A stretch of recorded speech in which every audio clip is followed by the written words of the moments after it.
dans un contexte marqué par le spectre de la fièvre Ebola que le Burkina Faso, à l'instar de la communauté internationale, a célébré la journée mondiale du lavage des mains. Procédé simple mais vital pour prévenir plusieurs maladies dont la fièvre hémorragique qui n'a pas encore de remède. Le lavage des mains a été clamé haut et fort à Houndé, dans la région des Hauts-Bassins. Les Échos dès le début de ce journal. Pendant ce temps, Paris renforce la prévention contre le virus. Sur son territoire, désormais, tous les passagers des vols en provenance de Conakry seront accueillis par un dispositif médical avant même de fouler le sol français. Il faut souligner que la France reste l'un des rares pays à maintenir la liaison directe avec la Guinée à raison d'un vol par jour. Bonjour et bienvenue à tous. Mais avant de développer ces titres, je reçois pour vous M. Désiré Sawadogo, qui est le procureur du Faso près le tribunal de grande instance de Ouagadougou. Bonjour M. Sawadogo. Bonjour Madame. Alors, Moussa Diakité alias Bala le pétrolier s'est évadé aujourd'hui au petit matin de la maison d'arrêt et de correction de Ouagadougou. Dites-nous un peu dans quelles conditions cela s'est-il produit. En effet, Madame, c'est avec un peu regret que nous donnons l'information. Courant septembre, la brigade ville gendarmerie de Kossiam a ouvert une enquête qui a été fructueuse et nous a permis d'avoir le nommé Diakité plutôt, Moussa alias le pétrolier. Il a été mis sous mandat de dépôt et renvoyé à la maison d'arrêt depuis le 9 octobre. Son procès a été prévu pour le 27 octobre. Alors, c'est au petit matin que la maison d'arrêt nous a informé de ce qu'au cours d'un mouvement de détenus, une évasion a été enregistrée. Et l'évasion concernait cette personne Diakité et une autre personne, Zongo Amédé. Nous nous sommes transportés sur les lieux. Nous avons constaté effectivement qui n'était pas à l'appel, et également les conditions, les premiers éléments de ces conditions de l'évasion ont été notés et une enquête a été immédiatement ouverte pour trouver donc les circonstances de cette évasion. Mais est-ce que vous pouvez peut-être nous éclairer un peu sur les conditions justement de cette évasion-là? Comment cela a-t-il pu arriver? Est-ce qu'il est sorti par la porte? Est-ce qu'il y a eu quelque chose d'autre? Oui. Effectivement, il y a un certain nombre de mesures de sûreté qui ont été forcées, des cadenas, des portes, et nous sommes en train de faire le point pour situer est-ce qu'en dehors, ça s'est fait avec complicité, ça s'est fait avec des défaillances, je dirais, naturelles. L'enquête permettra de remonter tous ces éléments. D'accord.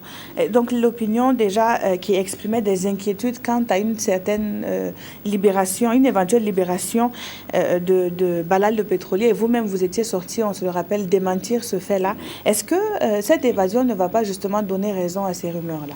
Alors, en son temps, effectivement, nous avons eu l'information comme quoi il ne serait plus de la maison d'arrêt, et nous avons donc tenu à préciser qu'au moment où l'information était portée à la connaissance des gens, Bala le pétrolier était toujours à la maison d'arrêt. Et malheureusement, des mesures ont été prises, mais malheureusement, cette information vient donner un peu, je ne dirais pas raison, mais c'est une réalité, et il s'est évadé. Très bien. Alors, quelle est la suite justement? En plus, vous avez parlé d'une enquête qui sera ouverte, mais quelle suite peut-on donner? Le message que vous avez justement à donner aux populations? Alors, le message, c'est demander à toute personne qui aurait une information sur la présence, la destination ou toute information relative à la position de ce détenu qui est dangereux et qui est en évasion, de porter l'information à la connaissance des forces de l'ordre. L'enquête a été confiée à la gendarmerie. Toute autre force de l'ordre également ont eu l'information, et nous attendons donc de cette enquête des éléments pour pouvoir donc monter un second dossier. Merci. Donc l'information à retenir, c'est que monsieur Moussa Diakité alias Bala, le pétrolier qui avait donc été arrêté. Est-ce que vous pouvez nous rappeler justement pour quels sont les faits qui avaient valu justement son arrestation et son admission à la maison d'arrêt de correction de Ouagadougou? Alors, le dossier qui nous a été donc transmis, nous avons monté en fait la procédure sur la base du grand banditisme. Au regard des multiples vols qu'il a commis, c'est donc l'infraction de grand banditisme qui a été retenue, qui est en mesure de prendre en charge ces différents actes commis pour qu'ils répondent devant le juge. Donc c'est l'infraction de grand banditisme. Très bien. Donc l'information à retenir, je le rappelle, c'est que M. Moussa Diakité alias Bala, le pétrolier, s'est donc évadé de la maison d'arrêt de correction de Ouagadougou ce jour même au petit matin. Et le procureur de Faso donc vient de le dire qu'une enquête a été diligentée à cet effet. Merci donc M. Savadogo d'être passé sur ce plateau. Donc nous allons poursuivre ce journal avec les reportages donc sur le lavage des mains qui a eu sa journée internationale célébrée à Houndé. C'est dans cette localité donc de la région des Hauts-Bassins que la journée mondiale du lavage des mains a été officiellement commémorée à l'occasion des infrastructures ont été remises aux autorités locales, parmi elles un château d'eau pour faciliter l'accès à l'eau potable. Le compte-rendu de Anatole Nakoulma et de Sogrinoma Ibrahim Gigma. Au pied du château d'eau de Houndé, le Burkina Faso célèbre la journée mondiale du lavage des mains. Cette commune urbaine, dans la région des Hauts-Bassins, a réalisé des prouesses en matière d'hygiène, d'eau et d'assainissement grâce aux nombreux investissements de l'État burkinabé à travers l'Office national de l'eau et de l'assainissement ONEA et les partenaires techniques et financiers, en l'occurrence l'UNICEF et la coopération allemande. À l'arrivée, ce château d'eau de 300 mètres cubes, 36 nouvelles bornes fontaines dans la commune, un projet de renforcement d'adduction d'eau potable et un autre de construction d'ouvrages pour ménages démunis. Depuis 2009, nous avons pris des initiatives. Aujourd'hui, nous sommes contents d'être en phase vis-à-vis de l'exercice de la maîtrise d'ouvrage qui est effective. Il y a beaucoup de maladies qui sont dues aujourd'hui à un manque d'hygiène et le simple fait d'instituer le lavage des mains peut nous épargner de beaucoup de maladies. Se laver les mains, un geste anodin mais ô combien salvateur. Pour cette journée mondiale, l'exemple est venu des plus jeunes, expérimentant ainsi les nouveaux dispositifs de lavage correct des mains. Une journée placée cette année sous la présidence du chef du Parlement, ici représenté. Le président de l'Assemblée nationale est très sensible à ce secteur d'hygiène et d'assainissement. Et chaque fois qu'il a été sollicité, il n'a pas manqué d'apporter son soutien. Donc c'est un message d'encouragement et de félicitations. Dans le livre d'or de la commune de Houndé, les personnalités présentes à cette cérémonie ont encouragé les différents acteurs au développement à propulser davantage les indicateurs en matière d'eau et d'assainissement dans un contexte de poussée de fièvre à virus Ebola dans certains pays de l'Afrique de l'Ouest. Retour chez nous à Bobo-Dioulasso. Fini la navigation à vue dans le processus d'urbanisation. La ville vient d'être dotée de son second schéma d'aménagement urbain. Mieux élaboré, cet outil répond à la nécessité d'une organisation de l'espace urbain afin de circonscrire et de prévenir les effets néfastes d'une croissance non maîtrisée. Après avoir dévoilé le contenu du référentiel aux acteurs locaux, le comité de suivi de ce schéma directeur a été mis en place. Les précisions de Sanouan Christine Koulibaly. Après un premier plan d'aménagement urbain mis en œuvre entre 1989 et 2010 et qui a connu diverses fortunes, voici la ville de Sia dotée de son second schéma directeur d'aménagement urbain, SDO. Un outil de planification qui devrait désormais permettre d'organiser de manière cohérente la ville, de maîtriser son étalement, de rationaliser l'implantation des activités et des hommes. Il s'est surtout nourri des insuffisances du premier schéma. Bobo doit son histoire à l'industrie, donc il fallait, pour même supporter le développement de Bobo, qu'il y ait une nouvelle zone industrielle fonctionnelle à l'horizon du schéma qui était 2010.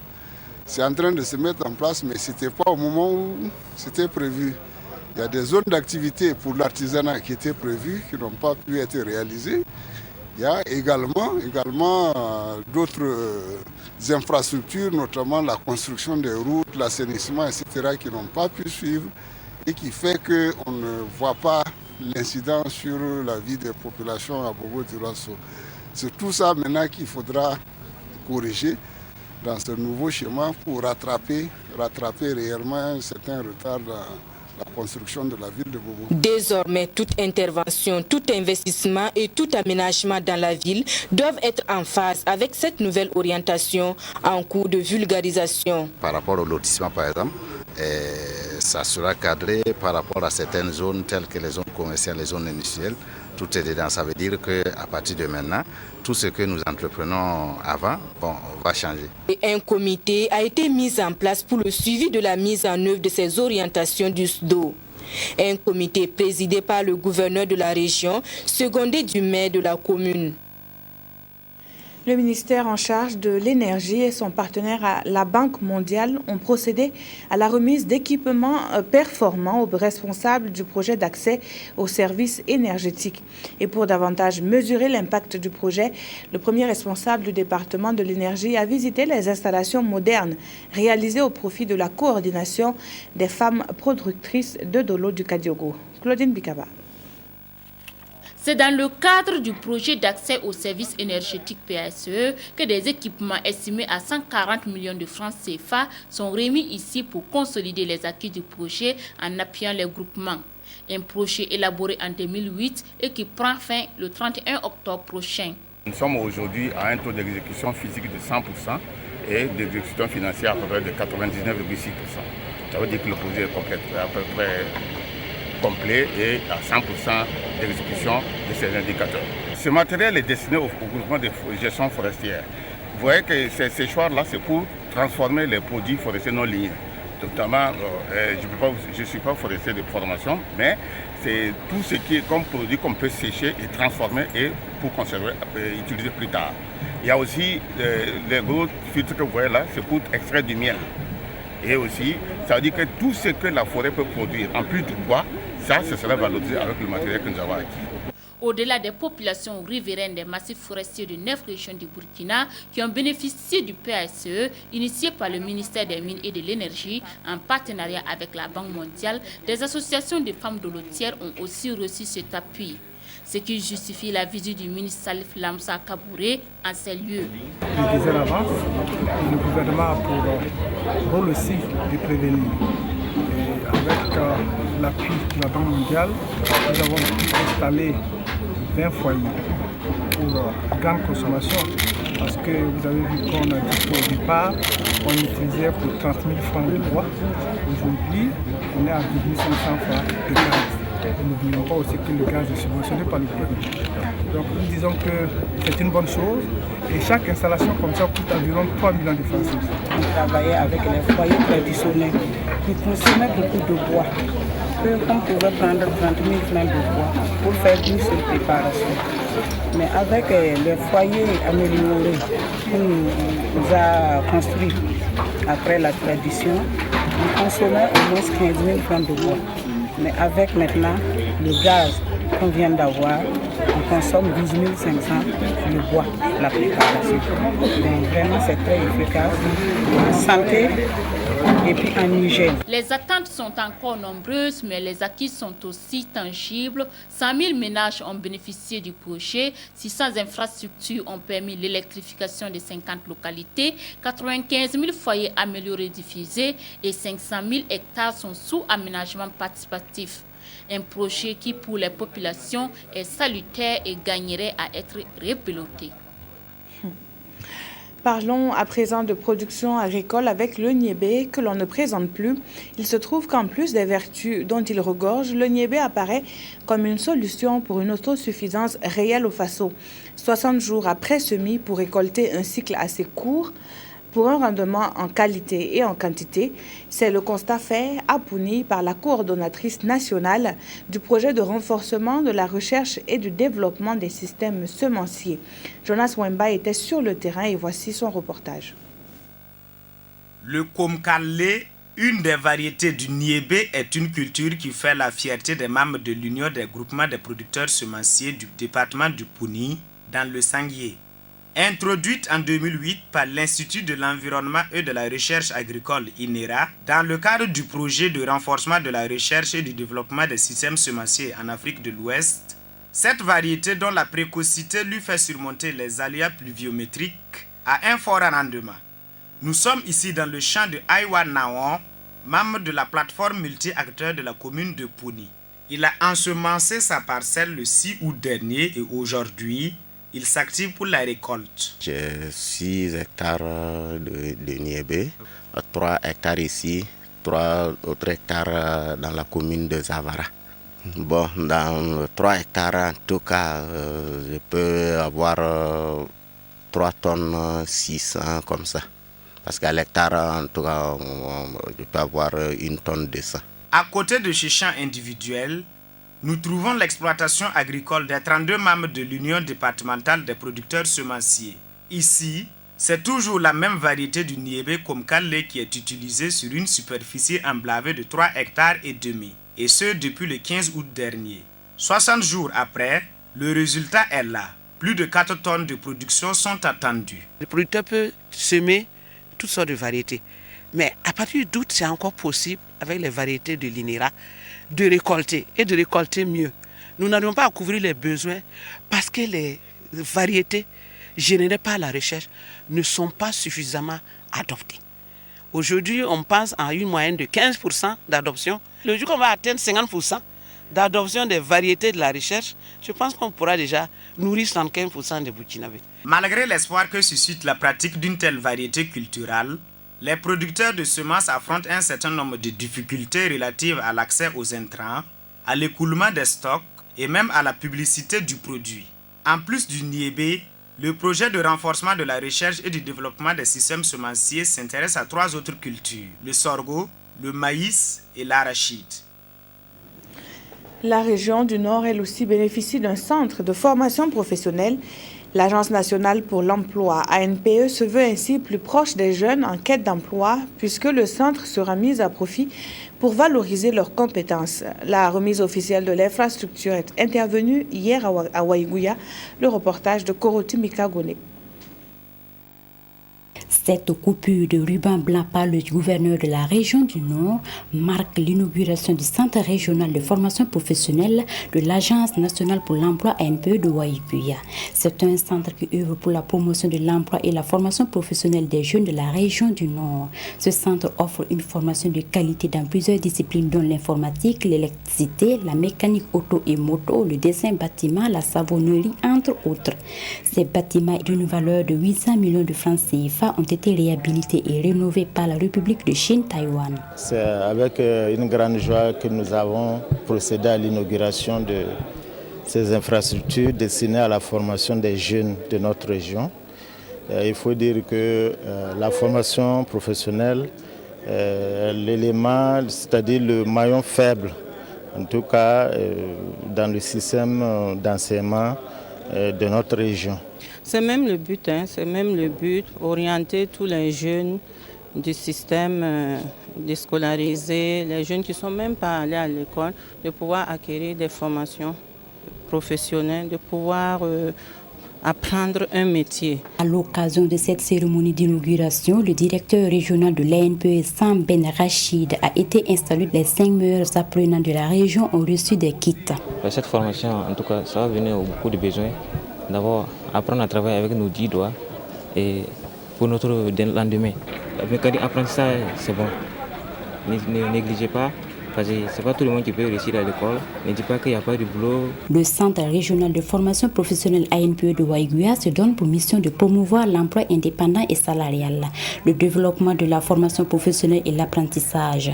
Cette séance de plantation d'arbres marque la fin de cette cérémonie d'inauguration. Dans quelques mois, l'on espère, ce centre de Waïgouya mettra sur le marché de l'emploi des compétences certifiées, à l'instar de la dernière cuvée du centre de formation professionnelle emploi métier de Ouagadougou. Après une formation de courte durée, ils sont au total 250 à recevoir leur parchemin qui va garantir leur insertion dans des entreprises de la place. C'est du moins leur vœu le plus cher. Présentation des lauréats avec Aruna Maré et Boumayanes Nebié. Ils sont au total 250 lauréats à recevoir leur parchemin au CFPM, le Centre de formation professionnelle emploi métier. Le centre dispense des formations dans plusieurs filières, l'énergie solaire, l'agriculture, les mines et carrières, entre autres. Je suis professionnel, je suis au bureau des mines et de la géologie du Burkina. Je sens que dans l'exercice de mes fonctions, il y a certaines lacunes en matière de transit, transport et logistique. Et si CFPM n'était pas créé, il fallait le faire. J'ai mis de l'effort, surtout j'encourage le directeur général. Je lui remercie pour tout ce qu'il fait pour la jeunesse. Il y a eu des difficultés, certes, mais on a su surmonter ces difficultés et j'ai réussi avec 17,72 de moyenne. Au CFPM, les formations sont de courte durée avec un calendrier compris entre 6 et 9 mois. L'école existe depuis 2009. Alors la preuve en est que les entreprises sont venues aujourd'hui évidemment pour prendre directement les étudiants sortants. Cela veut dire évidemment que c'est des performances, c'est des résultats que les entreprises ont vus. C'est des formations qui vont évidemment sur le besoin pratique de l'entreprise. Nous sommes totalement satisfaits donc, du travail accompli au regard donc, du professionnalisme, de la rigueur donc, de la formation qui fait que nous avons donc cette cérémonie ce matin pour offrir donc aux lauréats leur parchemin. Afin d'être plus performant et répondre mieux aux aspirations des entreprises, le centre, selon ses responsables, a signé des conventions avec des écoles au Ghana, en Angleterre et aux États-Unis. Après avoir organisé et abrité les 3 précédentes éditions, Ouagadougou passe le témoin à Bobo Dioulasso pour la tenue de la 4e édition du volontariat français.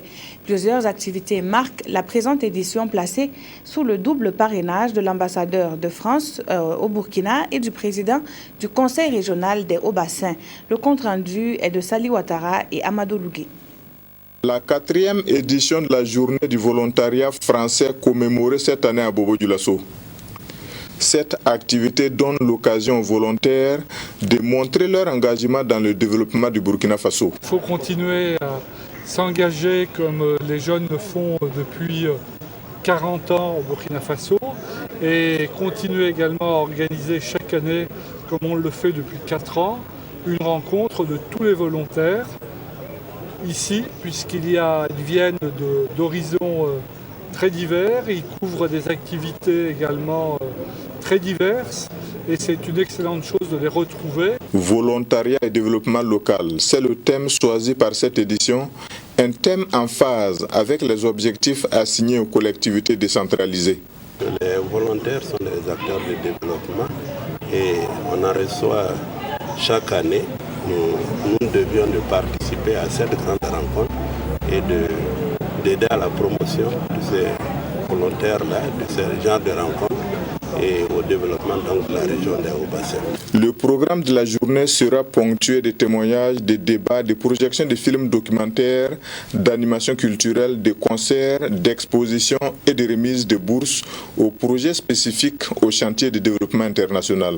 On a souhaité faire une sélection des chantiers qui nous ont paru intéressants, où il y avait des volontaires burkinabés en face, des volontaires français, pour que vraiment il y ait le change. Donc on a présélectionné 12 et après il y a 6 qui sont sélectionnés, qui vont aujourd'hui présenter à tous leur projet et il y aura un jury qui va choisir 3 qui seront primés. Selon les organisateurs, plus de 1000 volontaires français étaient présents en 2013 au Burkina Faso et la région des Hauts-Bassins reçoit le plus grand nombre de volontaires après le plateau central. L'événement culturel du week-end, c'était hier soir à Ouagadougou avec la nuit dédiée aux professionnels du théâtre et des arts apparentés. Pour cette seconde édition, la nuit des longs polos a distingué une vingtaine d'hommes et de femmes du théâtre. Le mérite des professionnels disparus a aussi été reconnu par les initiateurs de la manifestation. Retour sur la soirée des professionnels de la planche avec Amandine Lalsaga et Pascal Canet. Une minute d'applaudissement à la mémoire de Jacques Prosper Bazier. Artiste, écrivain et homme de culture, Jacques Prosper Bazier devrait être là en qualité de président de jury, mais la mort en a décidé autrement. La nuit des longs polos, acte 2 peut commencer. Voici les 11 trophées qui serviront à récompenser les hommes et les femmes de théâtre. Tout d'abord, des trophées d'honneur ont été remis aux représentants des anciens qui ne sont plus de ce monde. Des doyens comme Hippolyte Wangrawa de la troupe de l'Espoir, Martin Zongo du Cito ont aussi reçu des trophées d'honneur. Après délibération du jury, 7 prix individuels composés d'un trophée et d'une enveloppe de 500 000 francs CFA ont été remis aux lauréats. Le prix de la meilleure comédienne revient à Minata Genet. Hildevermeda reçoit le prix de la meilleure mise en scène. Le prix de la meilleure critique journalistique est revenu à Évariste Kombari de la RTB. Les 4 prix collectifs composés de trophées et d'une enveloppe d'1 500 000 francs CFA ont été attribués. La meilleure compagnie théâtrale à l'atelier théâtre du Burkina de Prosper Compaoré. C'est un sentiment de satisfaction, mais en même temps c'est une interpellation parce que je crois que quelque chose a été fait pour être reconnu, pour être remarqué avant que ce prix ne soit attribué. Bonne nouvelle pour les hommes et les femmes du théâtre du Burkina. Le ministre Baba Ama a invité les acteurs du secteur à travailler avec son département sur un programme de relance du théâtre au Burkina Faso. Il s'agit pour nous, à travers ce programme, de concert avec les acteurs, de mieux identifier, les goulots d'étranglement à la promotion donc, de cet art-là et d'apporter des solutions. Le public de la 2e édition des Lompolo a eu également droit au spectacle Papa, montre-moi le théâtre, un spectacle qui relate les difficultés du métier. Rendez-vous est pris pour 2015 pour la 3e édition. Quant à nous, on se retrouve demain pour un nouveau journal. Merci d'avoir suivi celui-ci. Très bon après-midi à toutes et à tous.